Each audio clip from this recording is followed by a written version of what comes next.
Assalamualaikum warahmatullahi wabarakatuh. Selamat berjumpa lagi siswa dan siswi Madrasah Aliyah Karya Bakti Sukasari.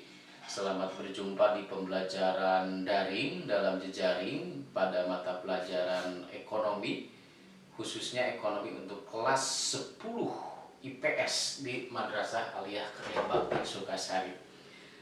Apa kabar kalian semua? Semoga selalu sehat selalu ya. Karena di masa pandemi ini kita harus selalu menjaga kesehatan. Jangan lupa selalu pakai masker. Bapak tidak pakai masker karena sedang memberikan materi dan sedang tidak bertemu dengan kalian ya. Kalau biasa sehari-hari Bapak pasti pakai masker seperti itu. Oke, pada sesi kita kali ini tentu kalian masih ingat pada pertemuan sebelumnya gitu ya, Bapak membahas tentang bank gitu ya, tentang definisi bank. Kita tahu bank itu bukan berasal dari bahasa Indonesia, kalau nggak salah itu berasal dari bahasa Italia, banco, bangku ya, seperti itu sebenarnya. Lalu kemudian diserap jadi bahasa dalam kata-kata bahasa Indonesia menjadi bank. Nah itu kan definisinya. Nah sekarang kita akan belajar tentang dua hal, anak-anak semua yang sangat saya hormati, yang sangat Bapak sayangi. Pertama, kita akan membahas tentang fungsi dari bank itu sendiri, dan yang kedua adalah tentang jenis dari bank itu sendiri. Baik, kita akan masuk pada fungsi dari kita akan masuk pada fungsi gitu ya, fungsi dari bank itu sendiri atau kemudian jenis dari bank itu sendiri.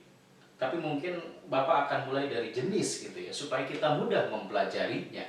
Seperti itu. Nah, ketika kita berbicara jenis bank, tentu di antara kalian, apalagi yang dari daerah Tarumajaya gitu ya, seperti itu, atau mungkin dari daerah-daerah Neglasari, itu kalau kalian berangkat ke sekolah pasti melewati bank.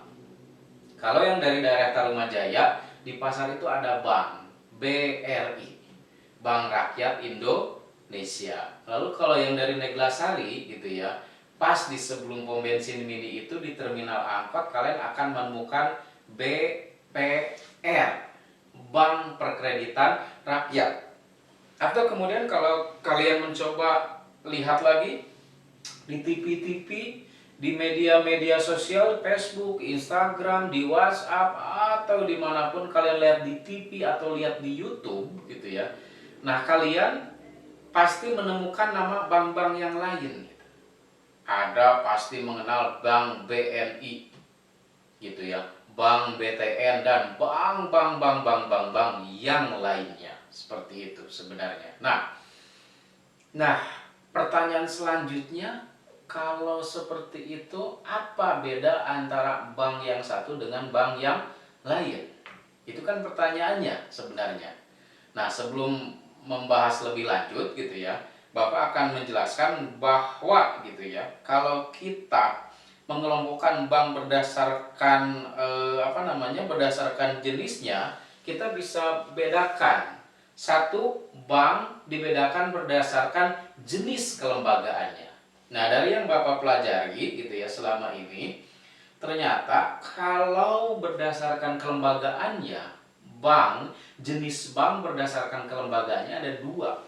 Yang pertama adalah bank umum, kedua adalah bank perkreditan rakyat. Apa bank umum itu?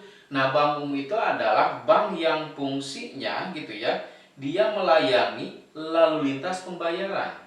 Seperti dijelaskan oleh Bapak di awal bahwa yang namanya kegiatan perbankan itu secara sederhananya ada dua kegiatan. Satu, menghimpun dana dari masyarakat. Yang kedua adalah menyalurkannya kepada masyarakat. Seperti itu.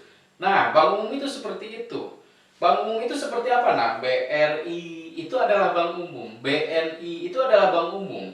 Berdasarkan jenis kelembagaannya, dia adalah berfungsi, dia jenisnya bank umum, pekerjaannya adalah kita dapat melihat satu, menarik dana dari masyarakat, lalu kemudian menyalurkan dana kepada masyarakat. Bagaimana cara dia menarik dana, kita kenal istilahnya tabungan.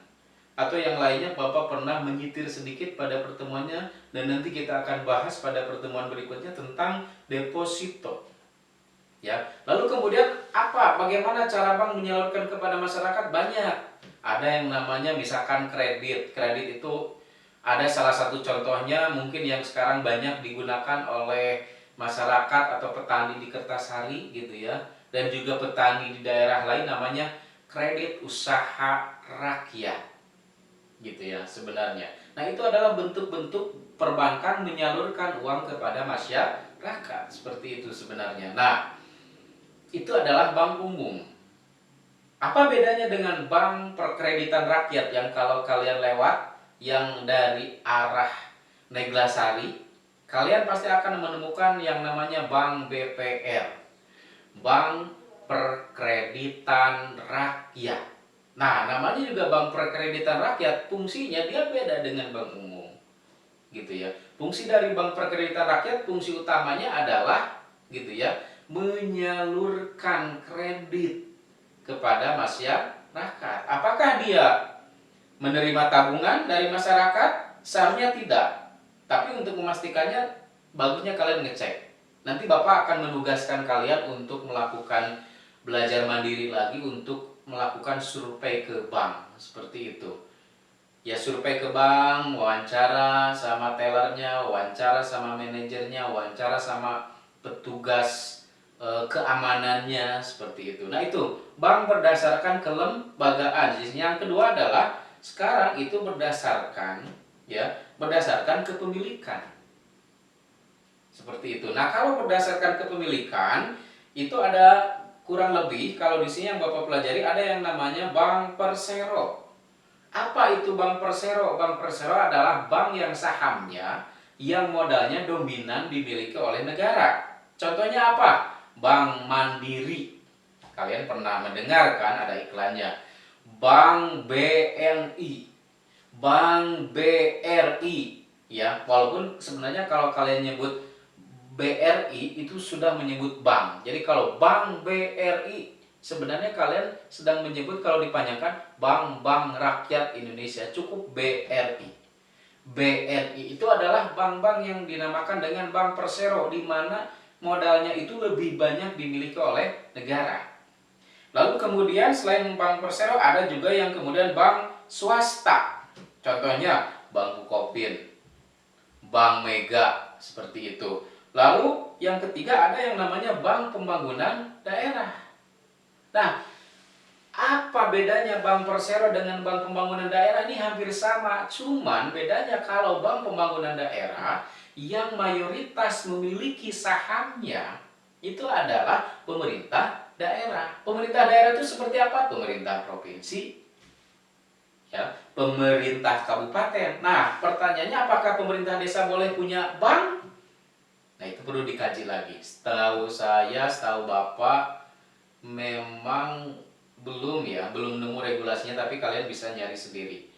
Dan yang selanjutnya adalah bank campuran. Bank campuran itu adalah kepemilikannya antara milik milik pemodal dalam negeri dan milik pemodal luar negeri. Contohnya apa? Ada Bank CMB Niaga, Bank DBS. Nah, itu adalah contoh-contoh bank yang campuran. Jadi Bapak ulangi gitu ya, bahwa berdasarkan jenisnya bank itu dapat dibagi dua. Pertama berdasarkan kelembagaan. Kelembagaan itu ada bank umum dan bank perkreditan rakyat. Yang kedua, bank berdasarkan kepemilikannya, ada bank persero, ya, ada di sini bank swasta, ada bank pembangunan daerah dan bank campuran. Tolong pahami baik-baik. Baiklah anak-anakku semua, itu tadi akhir dari pertemuan daring kita kali ini. Mudah-mudahan kalian bisa memahami dengan baik. Ya, kalau kalian tidak mengerti, kalian silahkan bisa langsung mengirimkan pertanyaan kalian kepada WhatsApp Bapak. Secara langsung Bapak akan segera menjawabnya secepat mungkin. Kalau tidak mungkin WhatsApp, karena video ini akan diupload di YouTube, lalu kemudian linknya akan di-share di Facebook, kalian bisa bertanya di sana.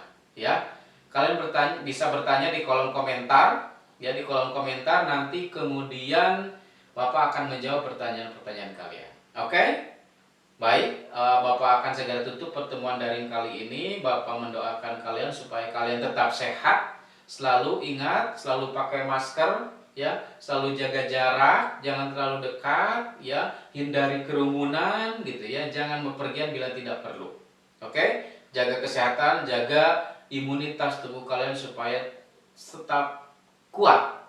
Terima kasih. Assalamualaikum warahmatullahi wabarakatuh.